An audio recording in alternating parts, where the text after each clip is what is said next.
오늘은 거룩하고 복된 주님의 날입니다. 다 함께 자리에서 일어나셔서 살아계신 하나님께 예배 드리겠습니다.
이 집은 살아계신 하나님의 교회요 진리의 기둥과 터니라. 아멘.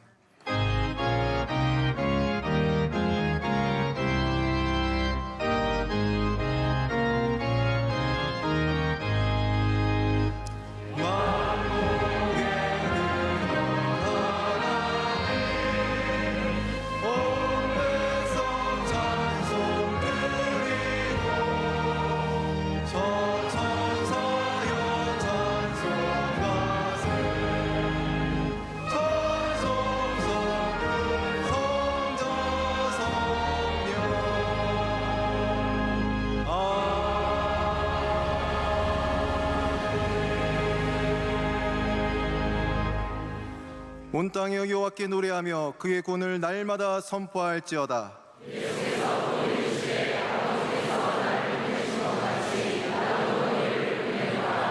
너희는 가서 모든 민족을 제자로 삼아 내가 너희에게 분부한 모든 것을 가르쳐 지키게 하라.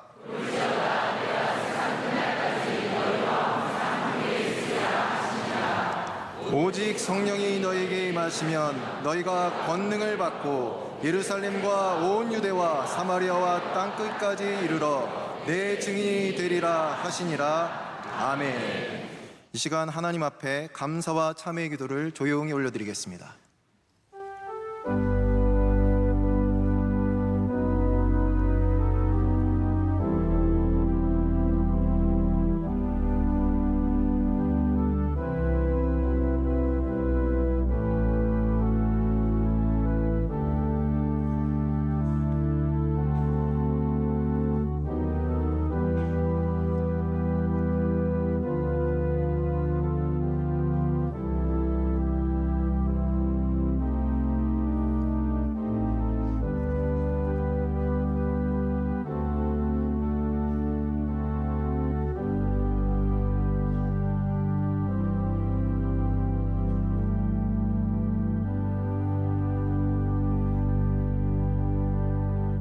전능하사 천지를 만드신 하나님 아버지를 내가 믿사오며 그 외아들 우리 주 예수 그리스도를 믿사오니 이는 성령으로 잉태하사 동정녀 마리아에게 나시고 본디오 빌라도에게 고난을 받으사 십자가에 못 박혀 죽으시고 장사한 지 사흘 만에 죽은 자 가운데서 다시 살아나시며 하늘에 오르사 전능하신 하나님 우편에 앉아 계시다가 저리로서 산자와 죽은 자를 심판하러 오시리라. 성령을 믿사오며 거룩한 공예와 성도가 서로 교통하는 것과 죄를 사하여 주시는 것과 몸이 다시 사는 것과 영원히 사는 것을 믿사옵나이다.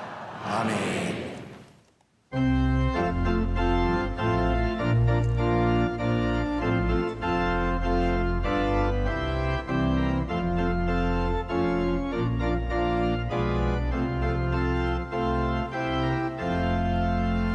천지에 있는 이름 위하여 높은 이름 주 나시기 전 지으신 구주의 이름 예수 주 앞에 내가 엎드려 그 이름 찬송하면 내 귀에 들린 말씀 하신 이름 예수 주 십자가에 달릴 때 명예에 쓰인 대로 저 유대인의 왕이요 곧 우리 왕이시라 주 앞에 내가 엎드려 그 이름 찬송하면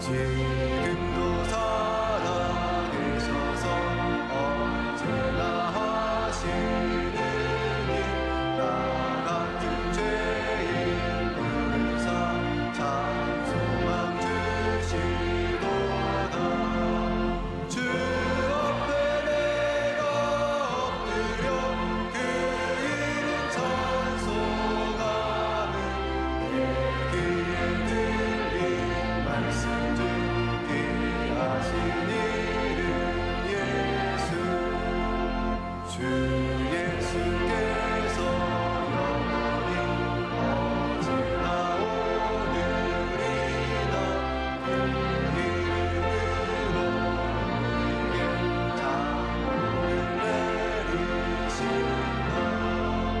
주 앞에 내가 엎드려 그 이름 찬송하면 내 귀에 들린 말씀 듣게 하신 이름 예수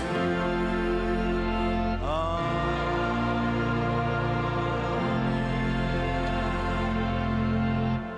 예배를 위하여 김홍원 장로님께서 기도 인도하시겠습니다.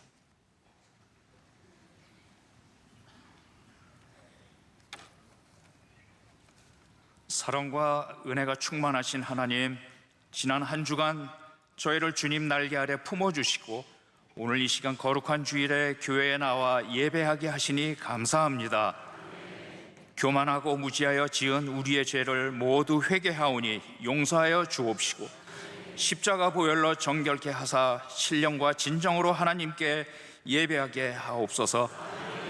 140년 전 아무 소망 없던 이 땅을 사랑하여 주셔서 자유 대한민국을 주셨지만 오늘날 심히 음란하고 패역한 이 나라를 하나님 앞에 회개하오니 용서하여 주옵시고 모든 우상을 내어버리고 오직 예수 믿고 구원받는 이 나라 이 민족 되게 하옵소서. 대통령과 위정자들에게 하나님만 경외하는 믿음을 주옵시고 남과 북이 복음으로 하나 되게 하옵소서. 그리스도의 은혜와 주님의 피값으로 명성교회를 세우시고 7년을 하루같이 오직 주님으로 45년을 구름기둥과 불기둥으로 인도하신 하나님, 감사와 찬양과 영광을 올려드립니다. 주님 다시 오시는 날까지 맡겨주신 사명을 이어가는 교회, 우리 모두가 그리스도의 참된 믿음과 주님의 은혜로 세상을 비추는 등불이 되게 하옵소서. 하나님 기름 부어 세우신 담임 목사님, 하나님의 크신 권능과 권세로 붙잡아 주셔서 이 시대의 민족과 세계 열방을 깨우는 귀한 영적 지도자로 사용하여 주옵시고 지치지 않으시도록 시간 새 힘을 공급하여 주시옵소서. 주님 옷자락 붙잡고 오직 주님으로 평생을 섬겨오신 원로 목사님, 모세와 같이 영과 육을 강건케 하셔서 군선교, 비전선교 등 많은 사역을 넉넉히 감당케 하옵소서. 사모님과 자녀손을 축복하여 주시옵소서.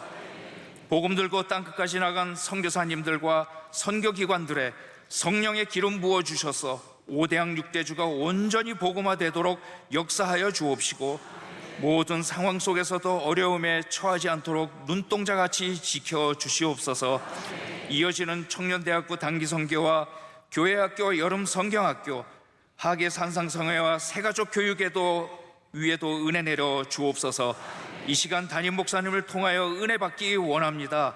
우리의 듣는 귀를 열어주시고 깨닫는 영을 주셔서 하나님 앞에 믿음으로 결단하는 이 시간 되게 하여 주시옵소서. 우리의 구원과 생명 되시는 예수 그리스도의 이름으로 기도합니다. 아멘.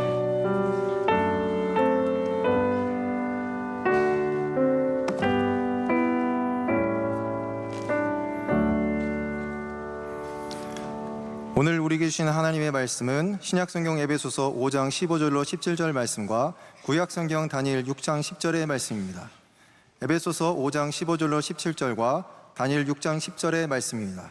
이 말씀을 강성우 집사님과 최경희 집사님께서 봉독해 주시겠습니다. 그런즉 너희가 어떻게 행할지를 자세히 주의하여 지혜 없는 자같이 하지 말고 오직 지혜 있는 자같이 하여 세월을 아끼라. 때가 악하니라. 그러므로 어리석은 자가 되지 말고 오직 주의 뜻이 무엇인지 이해하라. 다니엘이 이 조서에 왕의 도장이 찍힌 것을 알고도 자기 집에 돌아가서는 밑방에 올라가 예루살렘을 향한 창문을 열고 전에 하던 대로 하루 3번씩 무릎을 꿇고 기도하며 그의 하나님께 감사하였더라. 아멘. 담임 목사님께서 교회 소식을 전해 주시겠습니다. 오늘 귀하고 복된 주님의 날에 성전에 오신 모든 성도 여러분들을 환영하고 축복합니다. 더운 날에 오시느라 수고가 많으셨습니다. 이 안에서 주님이 주시는 시원한 은혜가 있으시길 빕니다. 우리 하나님의 은혜 가운데 지난 주일날 저희는 창립 45주년 우리 기념 예배를 잘 올려드렸습니다. 모든 것이 하나님의 은혜이고 또 특별히 열심히 준비해 주시고 참여해 주신 우리 준비위원들과 우리 성도님들께 진심으로 감사를 드립니다. 이제 여름 행사들이 진행 중에 있고 앞으로 다가옵니다. 당장 우리 청년대학부의 단기 선교팀이 에티오피아와 캄보디아, 필리핀 3개국에 지금 나가 있습니다. 돌아올 때까지 여러분께서 기도 많이 해주시길 부탁드리고 또 5, 6학년 중학교 1학년 학생들이 캠프로 지금 캘리포니아에 가 있습니다. 주님께서 우리 지켜주시고 은혜 주실 수 있도록 기도해 주시고 다가오는 하계 산상성회와 성경학교 수련회 잘 진행될 수 있도록 다 기도해 주시길 부탁드립니다. 오늘 찬양 예배 말씀은 전 장신대 총장이시고 지금은 애틀란타에서 성령상환 아카데미를 섬기고 계시는 장영일 목사님께서 해주십니다. 여러분께서 많이 오셔서 함께 은혜 받는 일에 힘써 주시길 바랍니다. 하계 산상성회 광고를 드립니다. 올해는 역순으로 4, 5, 6대 교구가 1차입니다. 2차는 1, 2, 3대 교구이고 이번에 강사로 특별히 모시는 목사님들이 다 정말로 훌륭한 말씀의 귀한 종들입니다. 여러분께서 많이 기대하시고 오셔서 사모하는 마음으로 참여해 주시고 또 저희가 여러분들 숙소를 작년보다 훨씬 더 좋게 에어컨으로 다 완비를 했습니다. 자, 그래서 이런 것까지 구차하게 다 얘기를 해야 되나 싶지만 그래도 혹시 불편하셔서 못 오신 분들이 있다면 올해 저희가 여러 면으로 더 보완을 할 테니까 많이 오셔서 은혜 받는 일에 힘써 주시기를 바라고요. 여름 수련회와 성경학교 내용이 주보에 자세히 나와 있습니다. 여러분 자녀들 꼭 보내주셔서 우리 믿음 가운데 성장하는 일에 힘써 주시기를 바라고요. 우리 부교육자로 박요한 목사님이 부임하셨습니다. 저녁에 인사를 드리도록 하겠습니다.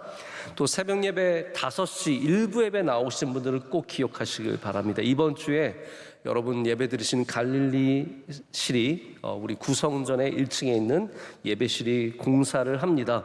그래서 주보를 꼭 확인해 주시기를 부탁드리겠습니다. 이제 기도 열심히 하는 찬양대가 정성으로 준비한 찬양 하나님께 올려드리겠습니다.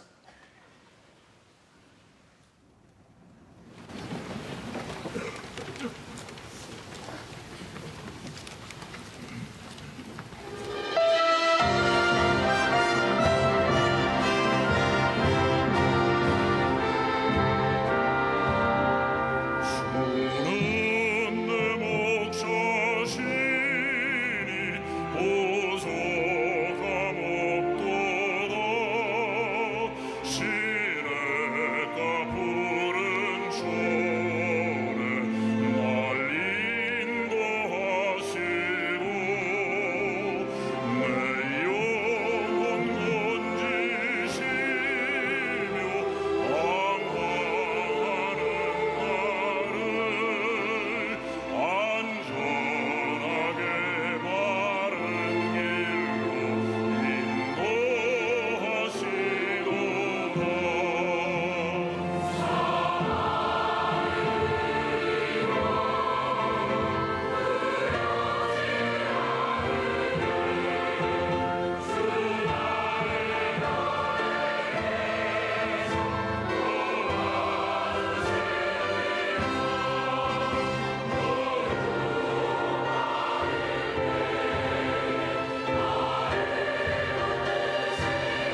이제 말씀으로 은혜 받는 시간입니다. 담임 목사님께서 기회의 창문을 열라라는 제의 말씀을 전해주실 때 우리에게 큰 은혜의 시간이 될 줄로 믿습니다.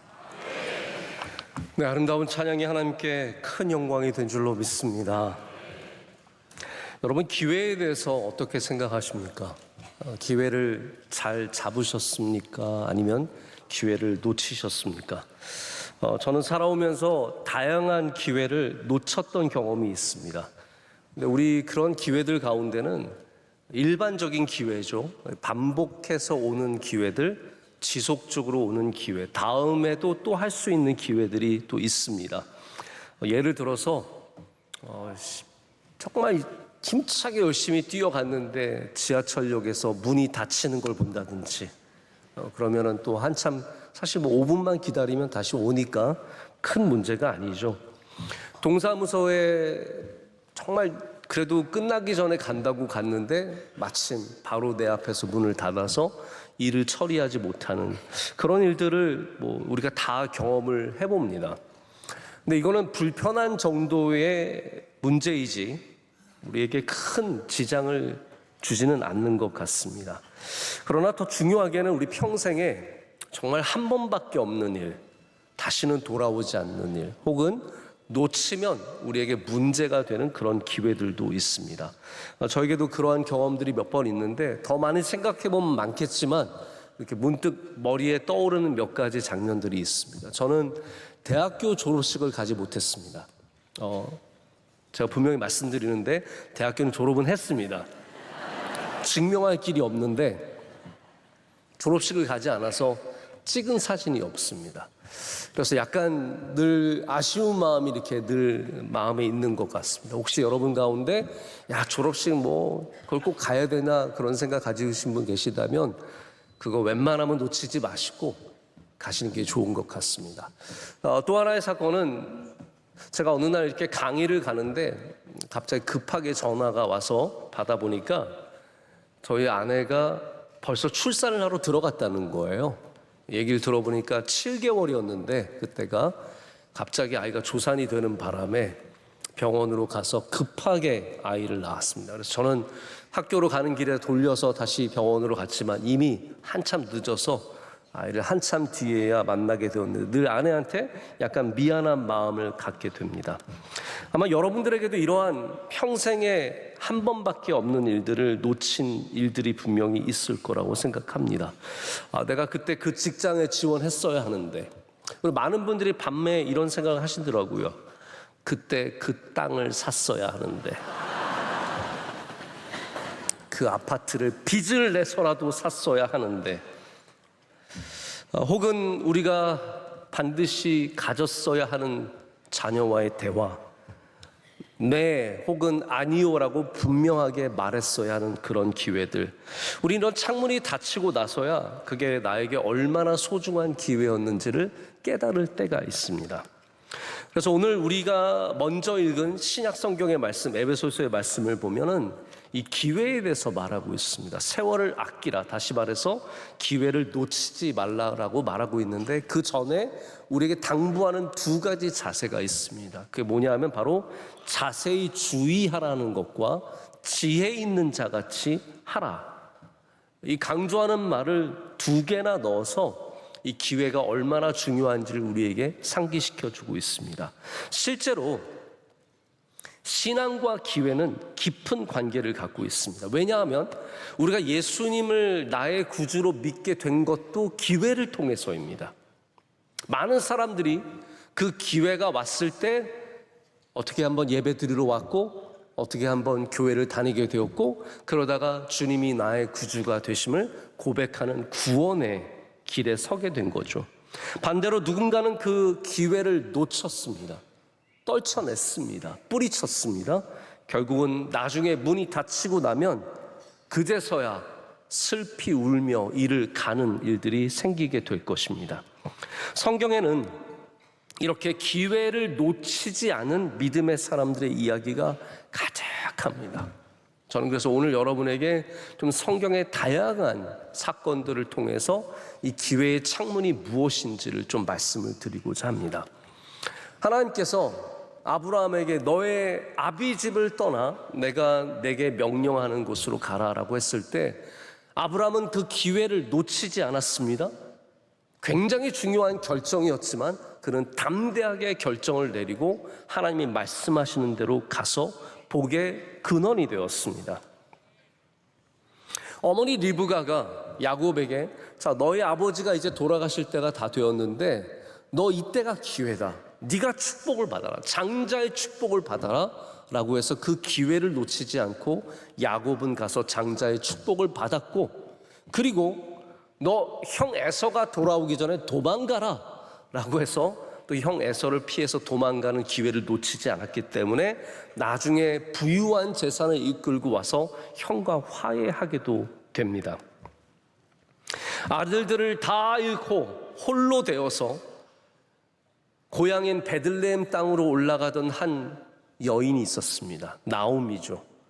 그 홀로 가는 길에 그 기회를 놓치지 않고 선을 베풀고 은혜, 헤세드를 베풀었던 여인이 있었는데 그가 바로 룻입니다. 그 기회를 놓치지 않고 어머니와 함께 베들레헴으로 가서 보아스를 만났고 그의 자손으로 다윗이 태어났습니다. 두렵고 떨렸던 상황이었지만 담대하게 왕 앞에 나아가서 나라를 살렸던, 민족을 살렸던 사람이 에스더입니다.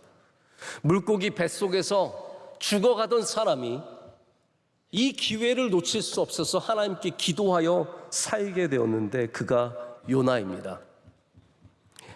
계속할까요? 너무 많습니다. 이 많은 경우들이 바로 기회의 창문이 닫히기 전에 그 기회를 취했던 믿음의 사람들입니다. 그래서 오늘 제목에 등장하는 기회와 창문이라는 단어는 같은 의미입니다. 기회가 창문이고 창문이 기회입니다. 그래서 서양권에서는 기회를 윈도우라고 부릅니다. 특별히 어떠한 기간이 정해져 있는 기회, 이게 다 끝나면 모든 것이 사라지는 기회를 윈도우, 창문이라고 말하기도 합니다. 왜냐하면 기회는 지금 열려있는 것 같지만 언젠가는 닫힐 수 있다는 것이죠. 제가 어느 팟캐스트를 운전하면서 멀리 가다가 듣게 되었는데 여기에는 한 중국계 미국인 여성의 이야기가 있었습니다. 이분은 굉장히 훌륭한 집안에서 태어났어요. 보니까 부모님도 아주 성공하신 이민가이고, 그리고 언니도 의사고 자기도 굉장히 좋은 직업을 갖고 있는 그런 굉장히 똑똑한 집안 사람입니다. 그런데 이 여성이 원래 허리 통증이 지극히 심한 상황이었는데 이상하게 첫 아이를 가졌는데 아이를 가지니까 허리 통증이 사라지는 거예요. 너무 신기하다. 어떻게 이럴 수 있느냐. 의사한테 물어봤더니 아이를 가지면 몸이 변화되면서 그럴 수 있다라는 거예요. 그러면서 그 아이를 낳을 때 어머니가 중국 사람이니까 너 산후조리를 꼭 해라. 그렇게 가르쳤다고 합니다. 너 산후조리를 잘하면 그 통증이 사라질 수도 있다. 제가 산후조리가 여러분 영어로 뭔지 아세요? 산후조리가 아닙니다. confinement라고 해서 가둬두는 거, 이렇게 얘기를 하더라고요. 완전히 2-3주 동안에 가둬둬서 그 안에서 모든 음식과 생활을 다 절제하고 통제하는 것을 산후조리라고 하죠. 우리 동양권에서 산후조리는 굉장히 흔한 일이고 당연한 일입니다. 근데 산후조리는 단순히 애를 낳은 다음에 힘드니까 쉬게 하는 것이 아니라 산후조리는 아이를 가졌을 때 여성의 몸이 지극히 정말 심각한 변화를 경험합니다. 뼈가 관절이 늘어나고 이런 거는 당연한 것이고 호르몬으로 인해서 몸의 체계가 완전히 바뀌기 때문에 그것이 돌아오는 기간 동안에 몸을 회복하게 하는 거예요. 그런데 많은 경우에 실제로 산후조리를 통해서 있었던 병이 사라지기도 하고 없었던 병이 생기기도 한다고 합니다. 근데 이 똑똑한 여성이 엄마 말을 듣지 않은 거죠. 무슨 21세기에 그런 동양의 옛날 방식대로 하느냐라고 해서 자기가 하고 싶은 대로 돌아다니고 먹고 그랬던 거예요. 그러자 허리 통증이 다시 돌아왔습니다. 그래서 이 여성이 다시 임신을 했습니다. 그러니까 또 허리 통증이 사라진 거예요. 그리고 이번에는 내가 이 산후조리 기간을 통해서 이 병을 없애리라 다짐하게 되고, 실제로 그 기간을 통해서 그것을 Window of Opportunity라고 말합니다. 기회의 창문을 통해서 그 딱 정해진 기간 동안에 철저하게 산후조리를 잘 함으로 실제로 그 통증을 완전히 버리고 건강한 몸이 되었다는 얘기를 듣게 되었습니다. 일정한 기간이 지나가면 기회가 사라지는 것이죠. 그게 바로 창문이라고 하는 이 비유의 정의입니다. 성경에는 이런 창문이 열리는 기회를 통해서 하나님께 돌아오고 하나님이 주신 기회를 차지하는 사람이 있고, 반대로 이런 창문의 기회를 누리지 못해서 엇갈리는 이야기 두 개가 다 성경 안에 있습니다. 자, 우리가 잘 아는 탕자의 이야기를 한번 생각해 보십시오. 탕자의 비유에는 둘째 아들이 아버지가 돌아가시지도 않았는데 그 많은 유산을 탐해서 나 빨리 달라고, 이거 받고 내가 내 맘대로 살겠다라고 해서 돈을 받아서 멀리 떠나는 아들의 이야기가 나옵니다. 가서 살아보는데 즐겁고 좋고 친구들 돈 달라 그러니까 다 쓴 겁니다. 여자들과 놀고 마시고 먹고 그러다 보니까 빈털터리가 되었어요. 완전히 돈이 떨어지니까 친구도 다 떨어져 나가고 아무도 주변에 없습니다. 그러자 이 사람이 힘들게 살아가다가 돼지 먹이로 주는 쥐엄 열매를 먹으면서 버티다가 갑자기 생각이 떠오른 겁니다. 여러분, 이게 기회입니다. 생각이 떠오를 때 하나님께서 돌아올 수 있는 기회를 주시는 거죠. 아버지가 생각이 나는 게 창문이 열려 있는 것이고, 그게 우리에게 주시는 얼마나 큰 축복의 기회인지 모릅니다. 이 탕자가 아버지가 생각이 난 거예요. 야, 우리 아버지 집에는 종들도 먹을 게 있고 그들도 편히 사는데 내가 어떻게 이렇게 힘들게 고생하며 사느냐. 사람들은 체면 때문에, 부끄러움 때문에 돌아오지 않지만 이 둘째 아들은 부끄러움에도 불구하고 아버지를 찾아갑니다. 나를 종으로 삼아달라고. 그러나 아버지는 그 아들을 동구 밖에서 맞아서 잔치를 벌리고 가락지를 끼워주고 색색 옷을 입혀주면서 이 아들을 크게 환영합니다. 여러분, 그렇게 하나님께서 부르시는 창문이 열릴 때 그 부르심에 응답하는 사람들, 그런 사람들이 복을 받게 되고 아버지 품에 안기는 은혜를 얻게 되는 겁니다. 여러분 생각, 여러분 주시는 말씀, 여러분 그것을 귀한 기회로 삼으시길 축복합니다. 오늘 저는 여러분께 계속해서 성경의 말씀들을 드리는데, 여기 나아만이라고 하는 또한 장군이 있었습니다. 엘리사 때의 장군이죠. 이 사람은 아람이라고 하는 대국의 군대 장관입니다. 이 사람이 나병이 걸렸습니다. 지금으로 말하자면 한센병이 걸려서 정말 사람들도 보지 못하고 너무너무 힘들게 사는데, 그 지역에서 백방으로 소문을 들어봐도 뭐 이 사람을 고칠 수 있는 의사가 없고 어떠한 술사도 이 사람을 고칠 수 없는 겁니다. 그때 이 집에 마침 이스라엘에서 포로로 잡혀온 하녀가 있었습니다. 어린 소녀가 있었습니다. 근데 이 어린 소녀가 아람 군대 장관한테 뭐라고 말하냐면, 여기서는 못 고치지만 이스라엘 가면 고칠 수 있다는 거예요. 제가 많은 사람들 만나보면 정말로 귀한 분들은 하찮은 사람의 목소리에도 귀를 기울입니다. 근데 오히려 별거 아닌 사람들이 그런 걸 중요하게 여기지 않다가 기회를 잡지 못하는 것을 많이 보게 됩니다. 이 나아만은 어린 소녀의 말에, 이 하찮은 소녀의 말에 귀를 기울입니다. 그래서 그 말을 따라서 이스라엘까지 간 거예요. 근데 가서 약간 후회했죠. 내가 여기 요단강에 들어가려고 여기까지 왔는가? 요단강을 보니까 한심한 거예요. 아람에는 큰 강들이 있고 멋진 강들이 있는데 그런 데가 아니라 이런 쫄쫄 흐르는 물에 내가 들어갔다 나오면 낫는다고? 그런 의심이 들었지만 그가 그 열린 창문에 들어가는 겁니다. 그리고 그 창문 때문에 이 나아만이라고 하는 사람은 나음을 얻게 됩니다. 할렐루야. 여기서 우리가 창문의 특징을 분명히 이해해야 합니다. 첫 번째 창문의 특징이 뭐냐면 창문이 작다라는 것입니다. 작다. 문에 비해서 창문은 단연코 작습니다. 왜 많은 사람들이 기회에 창문을 놓치는가 하면 이 창문이 작아 보이기 때문입니다. 여러분, 성경 시대의 창문을 한번 상상해 보세요. 제가 고고학적으로 고증을 한 것은 아니지만 상상이 갑니다. 3,000년 전, 2,000년 전의 창문이 지금 우리 창문처럼 이렇게 유리로 된 아름다운 창문일까요? 뭐 샤시를 껴가지고 외부로부터 열을 차단하고 이 안에 열을 보존하고 뭐 바깥에 보이는 창문입니까? 그렇지 않습니다. 이 고대 시대의 창문은 그냥 벽에 있는 문이라고 생각하시면 돼요. 작은 문이 있는 겁니다. 거기다가 대부분의 평범한 사람들의 집에는 아마 나무로 문이 되어 있을 것입니다. 아주 부잣집들, 궁정에나 유리를 끼지 다 대부분 그냥 나무를 다 문으로 삼아서 창문을 여는 겁니다. 이런 창문이 어떻게 누구에게 멋지게 보이겠습니까? 많은 사람들이 대부분 좋은 화려한 멋진 문으로, 큰 문으로 우리에게 기회가 들어오는 줄 압니다. 여러분, 절대로 그렇지 않습니다.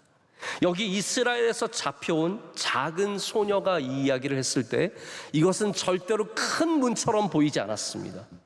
최고의 의사를 소개해 주는 것도 아니었습니다. 큰 나라로 가라는 것도 아니었습니다. 여기 대국에서 오히려 작은 나라로 가라는 거예요.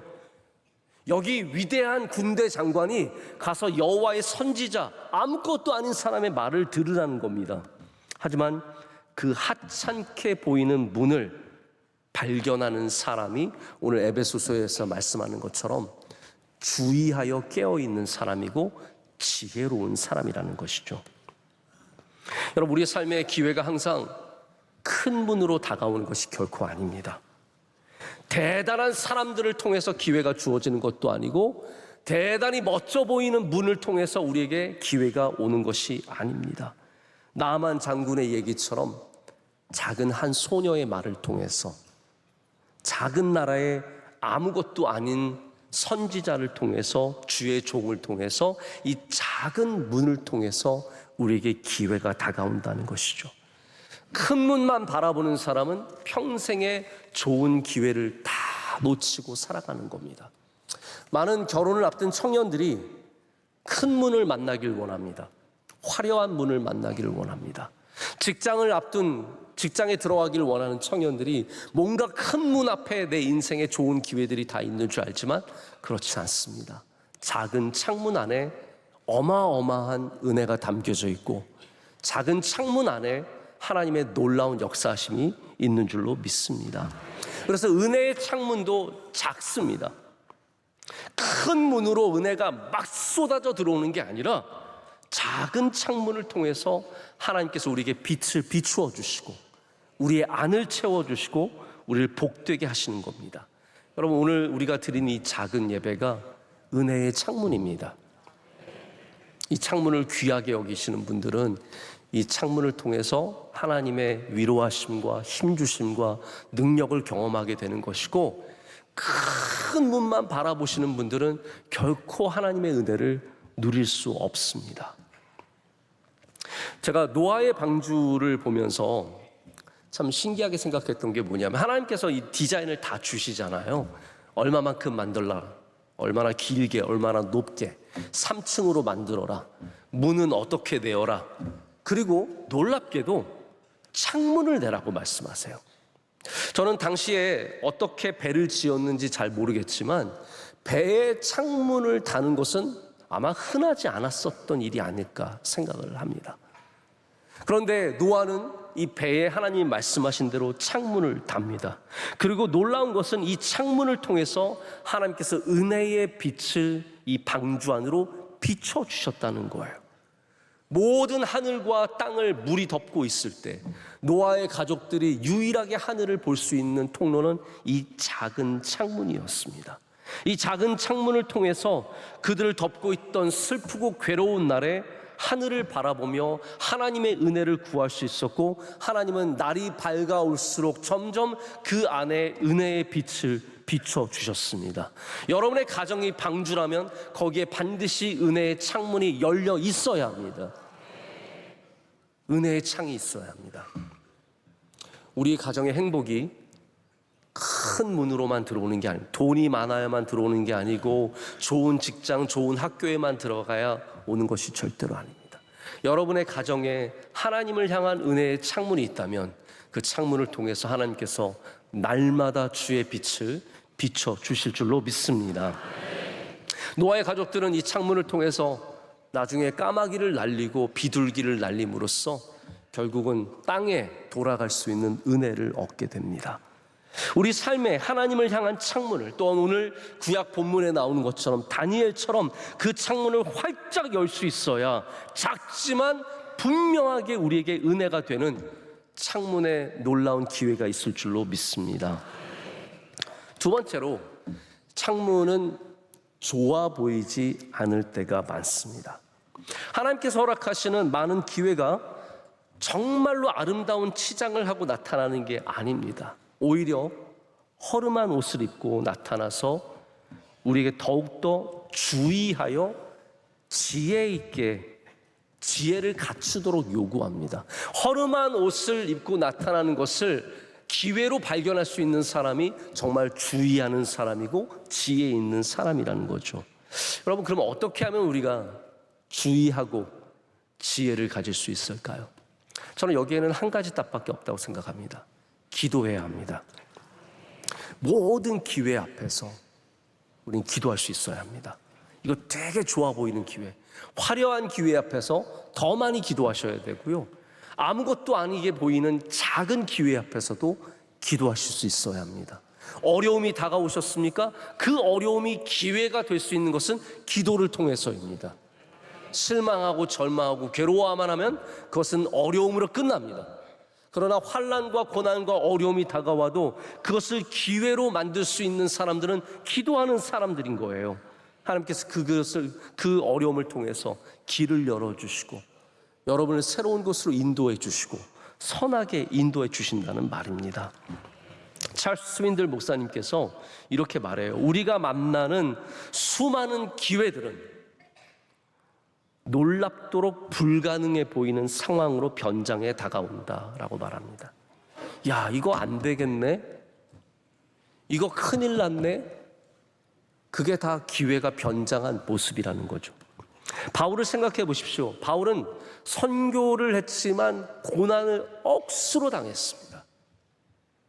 아니, 선교사님이 배를 타면 하나님이 지켜주셔야죠. 파선을 당합니다. 아니, 선교사님이 산길을 가면 하나님 보호해 주셔야죠. 강도를 만납니다. 선교사님이 일하면 좋은 사람 붙여주셔야죠. 배반을 당합니다. 그럴 때마다 바울은 그 모든 곳에서 하나님이 주시는 복음의 기회를 잃지 않았습니다. 그를 어렵게 하는 고린도 교회를 만났을 때 그들에게 편지를 쓰므로 성경의 고린도 전서가 들어가게 된 것이고, 예루살렘에 가서 재판을 당하고 압송당해서 로마로 가니까 로마에서 복음을 전하며 그곳에서 놀라운 교회들을 세워가게 되는 겁니다. 여러분, 다윗은 정말 별의별 고난을 당하잖아요. 별의별 일들을 만나지 않습니까? 골리앗을 만나죠. 사울을 만나죠. 어떻게 아들을 낳아도 압살롬 같은 그런 놈을 낳습니까? 압살롬이 아버지를 죽이려고 쫓아오고, 이 비참한 상황 속에서 다윗이 수많은 시편들을 남기며 하나님을 향한 신뢰와 찬양의 노래를 드리는 겁니다. 여러분, 어려운 일을 만날 때, 이거 기회처럼 보이지 않는 일을 만날 때 그 앞에서 기도하시고 하나님의 말씀을 붙잡으십시오. 그러면 그것이 여러분에게 창문이 되어, 활짝 열리는 창문이 되어 은혜의 빛을 비춰줄 줄로 믿습니다. 오늘 다니엘은 어쩌면 가장 어리석은 선택을 한 것처럼 보입니다. 사실 다니엘은 이 왕의 조서가 내려왔을 때 창문을 닫았어야 합니다. 닫으면 사니까요. 하나님께 기도만 하지 않으면 사는 거예요. 여러분 어떻게 하시겠습니까? 다리오 왕 때 다니엘은 총리가 되었습니다. 그런데 수많은 신하들이 다니엘이 미워 죽겠는 거예요. 다니엘만 없어지면 좋겠다는 생각을 가져서 이 신하들이 똘똘 뭉쳐서 법안을 상정합니다. 이런 게 표적 수사예요. 여러분, 표적 수사, 표적 입법, 다수의 횡포로 이 사람 하나 잡아놓기 위해서 법을 만든 겁니다. 한마디로. 그게 뭡니까? 왕 외에 다른 신이나 사람에게 기도하는 사람은 사자굴에 집어넣겠다는 거예요. 근데 여기 기한을 정합니다. 며칠이요? 30일 동안. 자, 그러면 우리 이렇게 생각하면 됩니다. 30일만 기도 안 하면 되겠네. 근데 다니엘은 반대로 생각하죠. 내가 이럴 때일수록 더 기도해야 된다. 얼마나 다른 생각입니까? 제가 이것 때문에 약간 고민을 해봤어요. 저 목사로서 굉장히 부끄러운 마음이 사실 들었습니다. 저에게도 가끔씩 성도님들이 오셔서 목사님 어떻게 할까요? 이렇게 물어보시는 분들이 계세요. 그럴 때마다 저는 그래도 가장 성경적이고 사람의 방식이 아니라 하나님이 기뻐하시는 일들을 말씀해 드리려고 노력을 하는데, 제가 오늘 이 이야기를 읽으면서 나는 안 되겠다. 여러분 저한테 찾아오지 마세요. 저한테 조언을 들으시면 잘못될 가능성이 굉장히 큽니다. 제가 만약 다니엘이요, 저희 교회 성도예요. 목사님, 큰일 났습니다. 제가 기도하면 저를 사자굴에 집어넣는다고 합니다. 근데 30일만 안 하면 된대요. 그럼 저는 그 이야기를 들으면서 이런 생각, 그래 30일 하나님께서 그거 뭐 안 견뎌주시겠냐, 30일 지나고 다시 기도하면 되는 거 아닌가, 30일 지나고 금식까지 하고 그러면 되겠네. 그럼 전 다니엘한테 이렇게 말해줄 것 같아요. 하나님이 다니엘 총리님을 정말 사랑하시는데 너무 걱정하지 말고 근심하지 말고 창문 열지 말고 조용히 기도하세요. 그리고 30일 지난 다음에 다시 창문 열고 기도하세요. 근데 다니엘이 어떻게 합니까? 가서 창문을 엽니다. 제가 볼 때는 창문만 안 열었으면 안 잡혀가는 겁니다. 누가 알아요? 혼자서 윗방에 올라가서 기도하는데 누가 봅니까? 근데 다니엘은 가서 창문을 연 거예요. 그게 뭐예요? 나 기도합니다. 나 기도할 겁니다. 이거예요. 창문을 활짝 열고 예루살렘을 향해서 하루 3번 다니엘이 기도합니다. 여러분, 여기에 중요한 원리가 있습니다. 우리가 모든 면에서 그리스도인임을 세상에 막 드러낼 필요는 없습니다. 막 식당에서 통성기도 안 해도 됩니다. 저는 가끔씩 식당에서 이렇게 밥 먹는데 우리 기도할까요? 그러는데 누가 일어섰어요. 사람들도 다 있는데 하나님 아버지 이러시면 제가 목사인데도 부끄러워요. 이건 좀 아닌 것 같은데. 여러분, 너무 티를 낼 필요 없습니다. 그러나 우리가 이건 기억해야 돼요. 세상이 우리를 기도하지 못하게 핍박하면 우린 더 기도해야 합니다. 핍박하면 우리의 창문을 열어야 됩니다. 회사에서 김 부장 뭐 밥 먹을 때 기도해? 그러면 더 기도하셔야 돼요. 세상이 우리를 족쇄 채우고 협박하고 집어넣겠다고 하고 사자굴에 넣겠다고 하면 우리는 그 창문을 더 열어야 합니다. 왜냐하면 그것이 바로 우리가 믿는 사람임을 드러낼 수 있는 기회이기 때문입니다. 기회예요. 하나님이 그 기회를 주신 겁니다. 하나님께서 그 기회를 취하는지를 보시는 겁니다. 여러분이 정직할 수 있는 기회, 하나님께 예배할 수 있는 기회, 기도할 수 있는 기회를 놓치지 마시고 다니엘처럼 창문을 열 수 있는 믿음 가지시길 축복합니다. 성경에는 반대로 기회를 놓친 사람들의 이야기도 많이 나옵니다. 제가 마침 지난주에 어느 모임에서 솔로몬에 대한 이야기를 나눌 기회가 있었습니다. 여러분, 솔로몬이 어떤 사람입니까? 성전을 지은 사람 아닙니까? 근데 성경은 우리에게 뭘 보여주냐 하면 성전을 지은 사람도 하나님을 버릴 수 있다는 걸 보여주는 겁니다. 우리는 우리의 공로가 우리의 신앙이 아니라는 것을 분명히 알아야 합니다. 우리가 11조를 10억을 냈어도 그게 내 신앙이 아닐 수 있습니다. 모든 일에 헌신하고 모든 일에 앞장섰어도 그것이 나의 지금 현재의 신앙을 말해주는 게 아닙니다. 솔로몬은 하나님께서 지혜를 주시고 권세를 주시고, 역사학자들이 조사해 보면 온 인류 역사상 가장 부자가 누구였느냐? 대부분이 솔로몬이라고 말합니다. 근데 성경은 솔로몬이 얼마나 부자였는지 별로 관심이 없습니다. 솔로몬이 그 지혜가 많고 그 능력이 많은 사람이었지만 결국은 성경이 관심을 갖는 것은 그가 하나님을 경외했느냐, 하나님의 종으로 살았느냐거든요. 근데 솔로몬은 이방 여인들, 이방 나라들과 화친하기 위해서 그 나라의 공주들을 자기의 후궁으로 아내로 데려오면서 점점 왕궁이 우상으로 가득해졌습니다. 산당을 끊임없이 세워가고, 그리고 하나님이 가장 경멸하시는 몰렉, 밀곰, 그모스라고 하는 인신 제사를 드리는 우상을 흰놈의 골짜기에 세우고 거기서 제사를 지낸 사람이 되었습니다. 근데 이걸 기억해야 돼요. 하나님께서 무려 솔로몬에게 2번이나 설득하셨어요. 너 이러면 안 되지 않겠니? 너 우상으로부터 떠나야 되지 않겠니?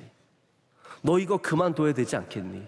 여러분, 하나님께서 여러분 가운데 그런 감동을 주실 때 그거를 기회로 여기실 수 있어야 합니다. 우리 옛날에 약장수들이 그 말을 했지만 날이면 날마다 오는 게 아니에요. 그런 기회들이 영원토록 있는 게 아닙니다.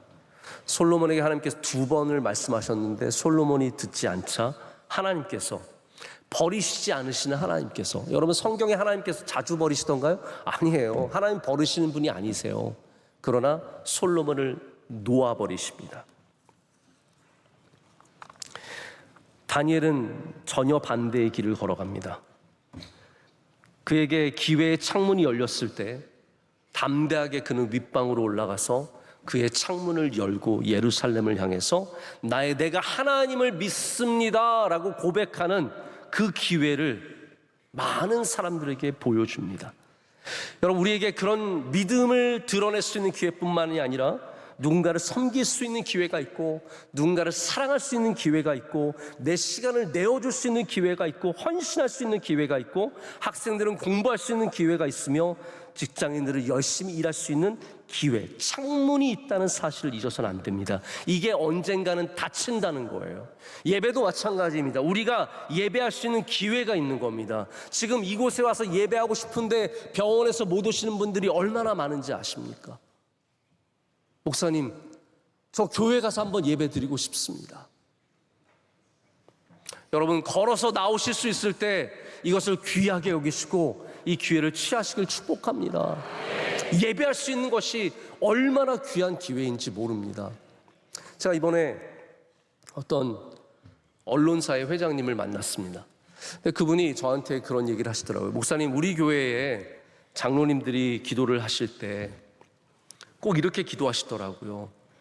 오늘도 온라인으로 예배 드리시는 분들에게 동일한 은혜가 있게 하여 주시옵소서. 저한테, 목사님, 이게 맞는 기도입니까? 그럼 어떻게 기도할까요? 온라인 예배 드리는 사람에게 반만 은혜가 있게 하여 주시옵소서. 뭐라고 기도를 해야 될까요? 여러분, 우리가 온라인 예배 드리는 곳에 동일한 은혜가 있게 해달라고 하는 기도는 코로나 때 했던 기도입니다. 왜 그렇습니까? 여기 나올 수 없었으니까. 여기 제한된 사람들만 올 수 있었고, 심지어는 아예 올 수 없는 상황도 우리에게 긴 시간이 있었습니다.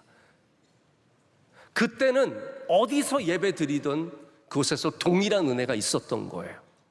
저는 지금도 목양적으로는 지금 온라인으로 예배 드리신 여러분들에게 동일한 은혜가 있기를 바라는 마음이 분명하게 있습니다. 그러나 예배할 수 있는데, 여기 올 수 있는데 지금 오지 못하고 계시는 분들, 오지 않고 계시는 분들은 여러분, 하나님이 열어주신 창문의 기회를 버리고 있는 겁니다. 저는 분명하게 압니다. 여기 계신 분들은 다 이미 여기 오신 분들인데 온라인 예배와 집에서 편하게 앉아서 드리는 예배와 여기서 드리는 예배는 같아요? 달라요? 달라요. 여러분 올 수 있으면 오십시오. 기회입니다. 저도 날이면 날마다 이 말하는 거 아닙니다. 제가 뭐 매주 이런 얘기를 하던가요? 아닙니다. 저도 이게 기회이기 때문에 말하는 것이고 어쩌면 이것은 하나님이 주시는 기회일 수 있습니다. 우리 대부분의 한국 교회들이 20-30%의 성도들을 잃었습니다. 아직도 집에서 예배 드리시고 또 교회를 아예 나오지 않으시는 분들이 많이 있습니다. 여러분 움직일 수 있을 때, 교회로 나올 수 있을 때 그 창문의 은혜를 기억하며 나오시길 축복합니다. 말씀을 맺습니다.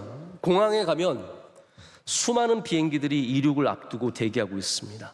게이트마다 그 도시를 향해서 가는 승객들이 기다리고 있습니다. 그런데 그 비행기에 탈 수 있는 시간은 딱 정해져 있습니다. 윈도우가 있습니다. 보딩 시간이 시작되고 비행기 출발하기 20분, 30분 전이면 모든 게이트는 문을 닫습니다. 아무리 높은 사람이 와서 나 좀 들어가게 해주세요. 면세점에서 뭐 사느라고 정신없이 사다가 늦게 와가지고 저 들어가야 합니다. 이미 문은 닫혔습니다. 이미 문이 닫히면 성경의 말씀처럼 슬피 울며 이를 감밖에 없습니다. 오늘 우리 앞에 열려있는 창문이 무엇입니까? 그리고 우리는 어떻게 그 기회를 다니엘처럼 활짝 열 수 있겠습니까? 오늘 에베소서의 말씀처럼 주의하여 지혜 있는 자처럼 어떻게 할 수 있겠습니까? 오늘 이것만 꼭 가져가시길 바랍니다. 하나님 앞에 깨어있는 사람은, 기도하는 사람은 기회의 창문을 누릴 수 있습니다. 여러분 그러한 주의하여 지혜 있는 자처럼 여러분에게 주신 기회를 누리시는 주님의 귀한 백성 되시길 축복합니다. 하나님 아버지 감사합니다. 오늘 우리에게 귀한 은혜의 창문을 열어주시고 와서 이곳에서 예배하게 하시니 감사합니다. 하나님 아버지, 우리 평생에 많은 창문들을 만날 텐데 그때마다 주님이 주시는 은혜로 기회의 창문을 놓치지 않도록 우리 가운데 역사하여 주시옵소서. 예수님의 이름으로 기도드립니다. 아멘. 주신 말씀을 생각하시면서 찬송가 501장 1절, 2절, 4절을 부르실 때 새가족 등록과 함께 정석권 준비하신 예물을 하나님께 봉헌하겠습니다. 찬송가 501장 1절, 2절, 4절입니다.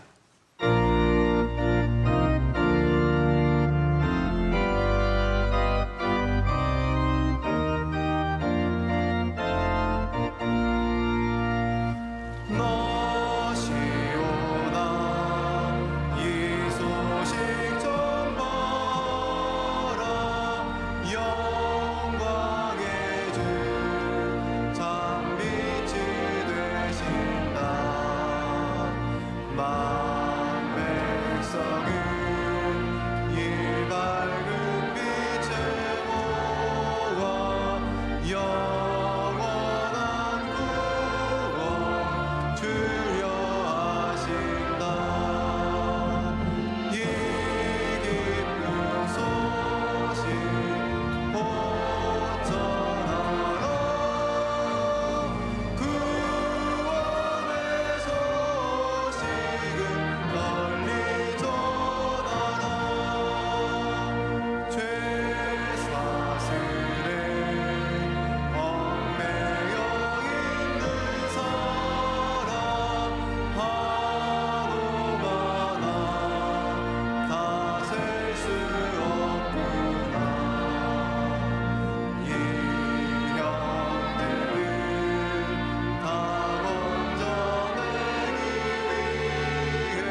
우리를 사랑하시며 항상 우리와 함께 하시는 하나님 아버지, 모든 감사와 영광을 주님께 올려드립니다.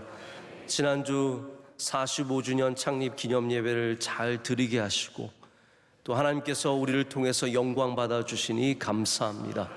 수고한 모든 주의 종들을 기억하여 주시오며 또 선교사 대회를 열심히 섬긴 종들까지 기억하시며 하나님께서 우리 교회를 통해서 큰 기쁨과 영광을 받아 주시옵소서. 이 시간 정성을 다해서 드리는 예물을 주님께서 또한 기뻐 받아 주시옵고 드리는 손길들과 간구에 주님의 은혜를 넘치게 부어 주시오며 예물이 흘러가는 곳마다 주의 뜻이 이루어지고 주님의 열매가 맺히게 하여 주시옵소서. 하나님, 우리 대한민국을 주의 손에 굳게 붙잡아 주시옵소서. 새 정권과 새 대통령이 오늘 말씀처럼 주의하여 지혜 있는 자처럼 모든 기회를 잘 살리게 하여 주시오며 하나님께서 은혜 내려 주시옵고 또한 이 나라가 모든 아픔을 딛고 일어설 수 있도록 주님께서 이 나라에 주의 복을 더하여 주시옵소서. 남북 통일이 속히 이루어지게 하여 주시오며 온 세계의 전쟁과 기근이 멈출 수 있도록 주여 복 내려 주시옵소서. 하나님 아버지, 우리 명성교회가 영원토록 주님 오시는 그날까지 주의 사명을 붙잡고 선교하며 사람들을 돕고 예배드리며 다음 세대를 길러가는 교회가 되게 하여 주시옵소서. 이 일에 부름받은 성도들이 힘을 내게 하여 주시오며 가정마다 주의 은혜를 내려 주시오며 모두가 영원토록 주님 오시는 그날까지 헌신하는 삶을 살게 하여 주시옵소서. 하나님, 모든 선교사님들을 지켜주시고 또 우리 선교지마다 주의 은혜를 부어주시며 사랑하시는 원로 목사님 신원을 강건하게 붙잡아 주시옵소서. 우리 교회의 모든 은퇴하신 장로님, 권사님, 집사님, 성도님들 한 분 한 분 보살펴 주시옵고 가정마다 주의 은혜가 넘쳐나게 하여 주시옵소서. 오늘 기도하신 장로님의 기도를 흠양하신 줄로 믿습니다. 하나님께서 장로님 가정과 삶에 주의 은혜를 갑절이나 더하시고 오늘 성경 봉독한 믿음의 귀한 가정 위에 기름 부어 주셔서 복되고 복된 가정 되게 하여 주시옵소서. 찬양대의 아름다운 힘찬 찬양을 기뻐 받아 주시오며 하나님, 더운 날 수고하는 모든 예배위원들과 차량부와 우리 식당부와 봉사하는 모든 주의 종들을 일일이 기억하여 주시옵소서. 우리 단기 선교팀 주님께서 동행하여 주셔서 안전을 지켜주시고 썸머 캠프 간 우리 자녀들 지켜주시오며 다가오는 산상송회와 모든 수련회 성경학교 다 주님의 뜻 가운데 잘 될 수 있도록 만복을 내려 주시옵소서. 우리 모두가 말씀을 품고 삶으로 돌아가서 주님이 주시는 기회마다 주의 뜻대로 이루어지는 역사를 보게 하여 주시옵소서. 예수님의 이름으로 간절히 기도드립니다. 아멘. 오늘 3부 예배에 등록하신 분들이 계십니다. 우리 크게 박수로 환영하겠습니다. 잘 오셨습니다. 환영합니다. 축복합니다. 감사합니다. 우리 찬양대의 찬양이 큰 은혜가 되었습니다. 박수로 축복하겠습니다. 감사합니다. 오늘도 많이 앉으셨습니다. 감사합니다. 우리 옆에 분들 서로 인사하시고 축복하실까요? 인사하실 때 창문이 아직 열려 있습니다. 서로 인사하시겠습니다.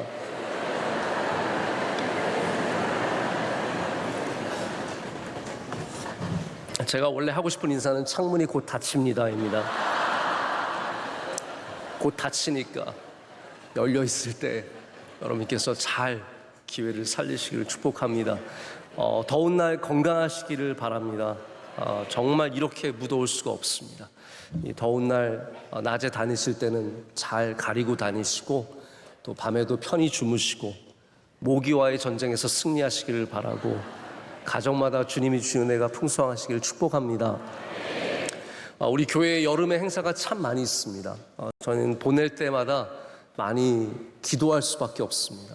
우리 오가는 길이 항상 멀고 또 이런 일들을 할 때마다 안전사고에 늘 신경을 쓰지 않을 수가 없습니다. 여러분께서도 우리 하계산성성회와 수련회와 우리 단기선교와 캠프까지 우리 다 주님의 은혜 가운데 진행될 수 있도록 함께 기도에 힘써 주시길 부탁드리겠습니다. 지금은 우리 주 예수 그리스도의 크신 은혜와 하나님 아버지의 변함없으신 그 크신 사랑과 성령님 역사하심과 교통하심과 인도하심이 주님이 주시는 귀한 기회를 살리고 주의 뜻대로 살아가기를 간절히 소망하는 주의 모든 사랑하시는 귀한 백성들과 복된 가정 위에 이제로부터 영원토록 함께 하시기를 간절히 축원하옵나이다. 아멘.